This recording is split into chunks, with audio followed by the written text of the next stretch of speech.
Nous avons un rôle et nous devons peser dans le processus de paix et ne pas laisser Trump décider, seul avec Poutine, de ce que sera la paix. Notre soutien à l'Ukraine agressée et à son peuple ne peut pas être un encouragement à l'escalade militaire, ni occulter les dérives préoccupantes qui se produisent dans le pays.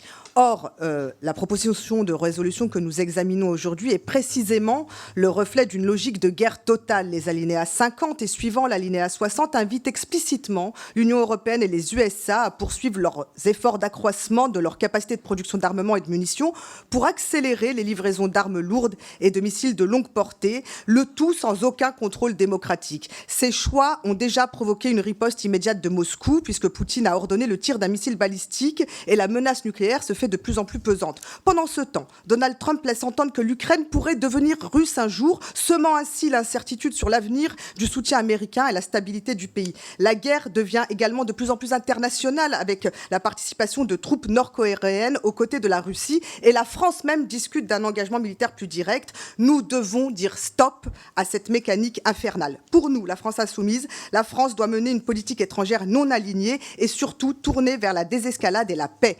Nos camarades réfugiés politiques russes qui sont persécutés par le régime de Poutine nous le disent. La solution ne peut être uniquement militaire. Il faut mettre un terme aux objectifs impérialistes du conflit, tels que l'élargissement de l'OTAN ou de l'Union européenne, comme vous le propose votre résolution aux alinéas 49, 61 et 62. Au contraire, nous devons exiger des garanties démocratiques pour la paix, telles que l'autodétermination des peuples, l'égalité linguistique, la libération des prisonniers politiques. Pour cela, il faut soutenir et renforcer la base en garantissant la protection des déserteurs, par exemple, et des opposants politiques. Nous devons intervenir dans le processus de paix en portant des objectifs humanistes.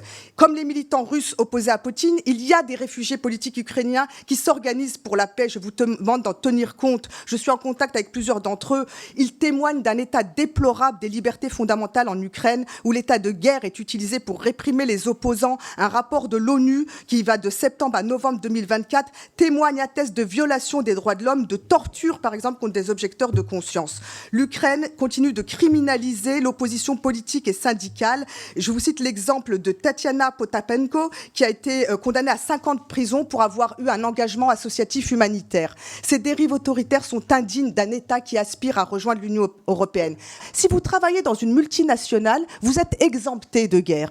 Si vous travaillez comme professeur ou doctorant en sciences économiques, sciences sociales, etc., vous devez aller à la guerre. Il y a des injustices qui sont énormes. Les gens ne veulent plus de la guerre, ils veulent la paix. Travaillons à la paix et essayons dès à présent de préparer la paix pour le peuple ukrainien. Je vous demande au nom de la France insoumise de privilégier une conférence internationale sous égide de l'ONU pour parler de paix. Je termine. La paix n'est pas une affaire de marchands d'armes. La paix est l'affaire des peuples. Les peuples ukrainiens et russes ont assez souffert. Merci 3 ans, beaucoup. ça suffit. Amendement numéro 18, Madame Chikirou. C'est un amendement qui propose de mettre en place un dispositif d'accueil et de protection temporaire pour les ressortissants russes qui font l'objet, comme vous le savez, de persécutions en raison de leur opposition à la guerre en Ukraine.